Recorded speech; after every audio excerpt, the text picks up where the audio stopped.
Good day, family. So I woke up this morning with a gigantic smile on my face, and I know that we are going through a lot of pain, um, expressing ourselves through various means.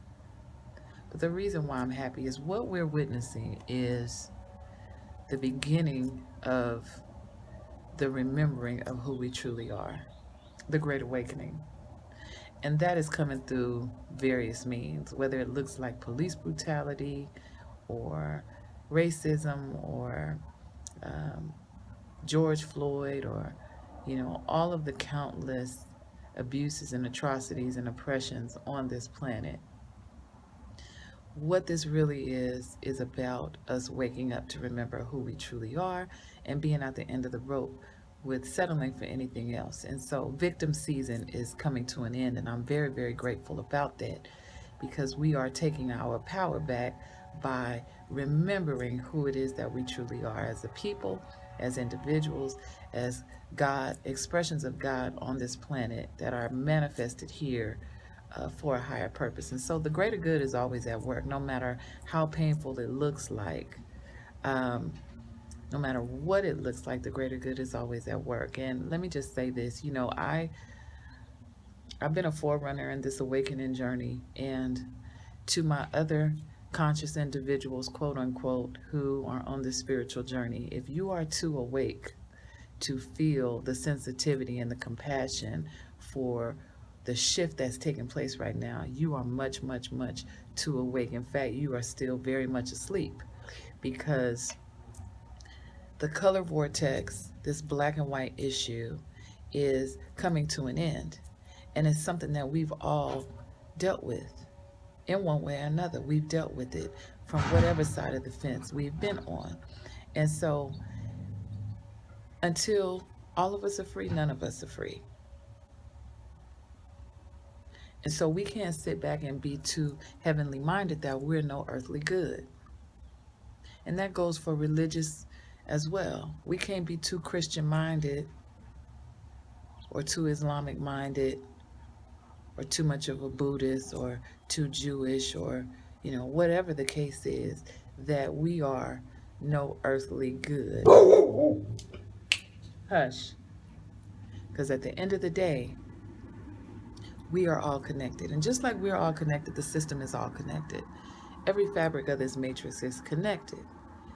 And so we see people that are lashing out in pain and anger. It's not just about an isolated incident here. It's not just about George Floyd. It's about the buildup. This is buildup. See, when you keep getting abused or insulted or offended or, traumatized over and over and over again, deliberately by people that are picking at you. And they've gotten comfortable with disrespecting you, and so now it's the norm. So because you've given them so many passes, they don't think that it'll ever come to a close. They don't think that it'll ever come to a climax. And then one day, they snap. It's not just about what you did that day. It's about the continual actions of what you're doing and have been doing for a very long time. And we've been dealing with this for a very long time because this is the matrix. It's designed to oppress us until we remember who we truly are. So it's really working for us, but it doesn't feel that way because it's very painful. But who grows in comfortability?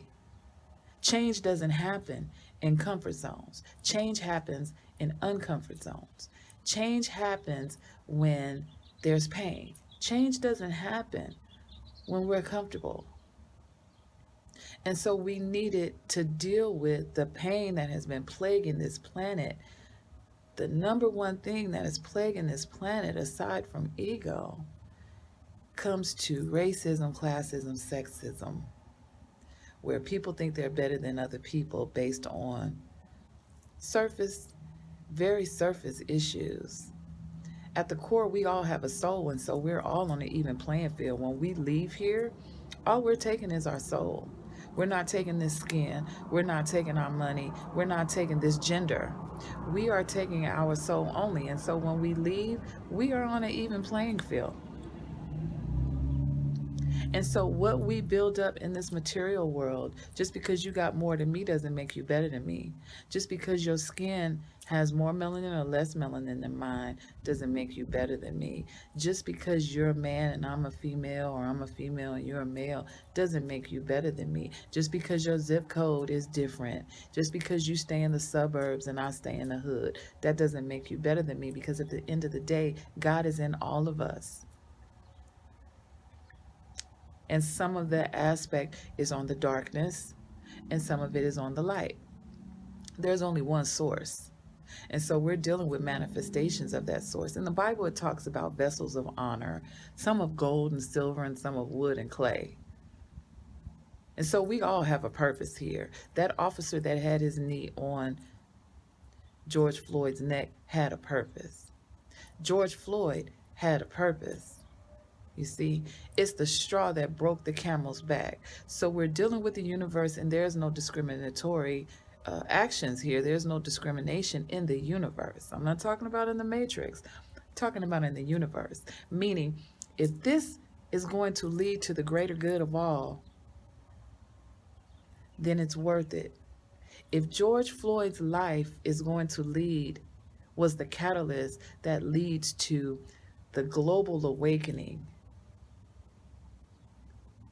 then he wasn't murdered, he was taken, he was used for a higher purpose. If Breonna Taylor's murder is used for a higher purpose, then she wasn't murdered, she was honored. She was honored. See, we have vessels of gold and silver, and we have vessels of wood and clay. We got the Derek Chauvins, officers who killed Oscar Grant, officers who choked Eric Gardner, officers who killed Sean Bell. I mean, we can go on and on and on. Tatiana, I think her last name was Taylor, the little 7-year-old baby. We can go on and on and on of wood and clay vessels. But at the end of the day, it is the gold and silver that is going to be elevated and esteemed and used for a higher purpose, for the kingdom's purpose, for the greater good's purpose. And so the officer did not murder George Floyd. He was used, but only God can withdraw the breath. The one that gave the breath is the one that can take the breath. So I don't want to give him too much power, because he doesn't have the power to kill. Nobody has the power to kill us. The Bible says, fear not him who is able to kill the body, but fear him who is able to destroy the soul, kill the body, and destroy the soul. I believe I could be quoting it a little off, but the bottom line is, the higher power is the one that is the source of life. The higher power is the one that has the ability to remove the breath from the body. There's been people that have tried to commit suicide. They have taken things, they have shot themselves in the head, and they were still living. So there's only one source. When that source is finished, when your purpose is complete, you will transition, no matter what it looks like, no matter who is used to help you transition. And we are getting into the stages of remembering that. We're remembering who we are. We are dealing with our own shadows. We're dealing with the voluntary oppression that we have been subjecting ourselves to by allowing something outside of us to have more power and more authority and more rule over us than God within. That's what we're dealing with. And we're dealing with masses of people at the speed of light. A rapture, so to say. In the moment, in the twinkling of an eye, we shall all be changed. We are dealing with an awakening where 1 minute a person could be sound asleep, but in the very next second they woke, and they woke in a real way. And it might have taken something oppressive or painful. 9 times out of 10, that's what it's going to take. So most people don't grow in comfort. It's a season. It's a shift. And so with that being said, with the global awakening, the oppressiveness coming to an end, because I anticipate this starting to happen in the prisons. I anticipate this starting to happen around the planet. We are the spark fire that is leading to a greater fire. So it's not about the property. These property owners, crying about their property. Look, you got insurance. The insurance company is going to cash you out. But right now, we need to deal with this matter, and it has come to a head. And whether or not your property is expendable, life is more valuable than your property. So it's time for us to put people over profits and stop focusing on material things that can be rebuilt. George Floyd is never coming back here in that form again. So he's been used for a higher purpose.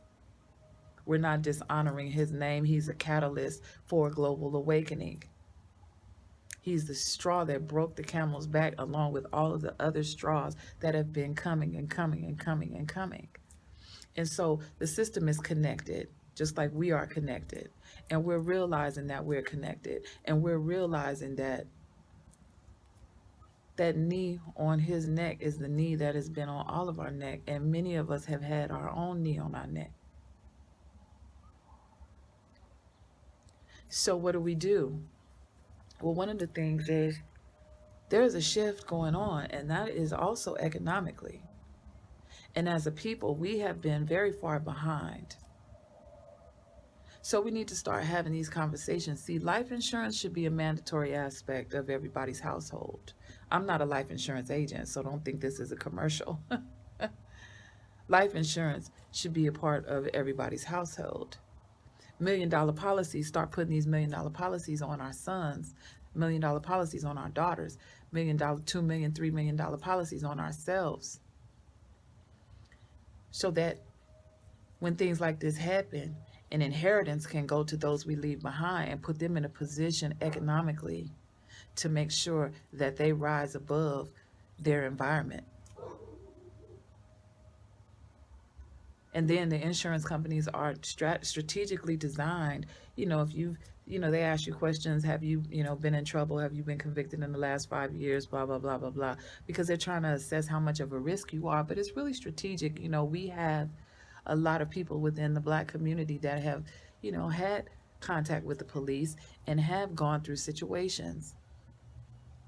So there's somebody in our family that is insurable. There's somebody in all of our family that don't have a record. So what we do is we put our money together and we over-insure that person, meaning we put a $3 million policy on that person. Our grandmothers, our grandfathers, our parents, we get them, put our money on it if we've been in trouble. Or if we got an auntie, we put our money to put her in position to get a real policy and put us as a beneficiary. So then if something happens to us, we solving our own economic problems. See, we can't continue to look outside to the matrix to resolve this. This is self-mastery. We have to be cognizant of who we are and take control over our own affair. Trust. We out here maneuvering as individuals behind Social Security numbers, building credit and all these things, but we have no end game. We have no exit game. See, I deal with trust. Now, that's what I do. And I deal with it because I realize that those that have it, it's knowledge is segregated as well. And so while we're setting up wills and stuff like that, they're setting up trust, because wills go to court through probate, and then you got judges and attorneys that have to get involved in that. See, no, cut out the middleman, set up trust, make sure all your stuff is protected so that nobody can take it, and then pass it forward in a responsible means where no third party can step in and intrude once you transition up out of here. And you're in control. You don't own it, so the liability is gone. And we can go into all that. The bottom line is we need to take advantage of this time and take control. Thinking strategically, not about us individually, but coming together collectively and making sure that we do the things that we need to do to pass a better world forward. Not just march in the streets, not just protest, not just burn down things. That is the beginning, but it's far from the end. Let's have the conversation. I love you. Bye.